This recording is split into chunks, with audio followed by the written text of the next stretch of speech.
और दूसरी जानिब खैबर पख्तूनख्वा में निगरान वजीर आला कौन बनेगा, अभी तक खत्मी नामों का ऐलान नहीं किया जा सका।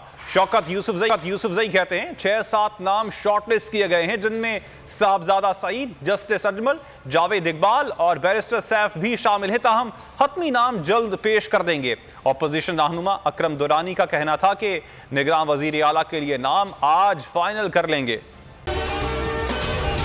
अगर आपको ये वीडियो पसंद आई तो हमारे चैनल को सब्सक्राइब करें और बेल आइकन पर क्लिक करें।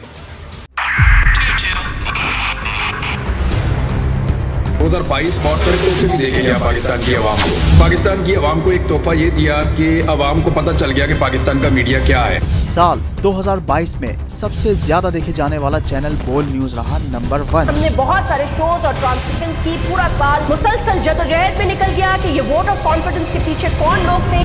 तोड़े रेटिंग के सभी रिकॉर्ड। सोशल मीडिया पर भी सबसे ज्यादा तेजी से 2.4 बिलियन व्यूज का संगे मील अबूर किया। एंकर्स को भी आवाम में सबसे ज्यादा मकबूलियत मिली और सोशल मीडिया पर भी बोल रहा सब पर भारी। सब्सक्राइब करें और बेल दबाएं ताकि कोई खबर रह न जाए।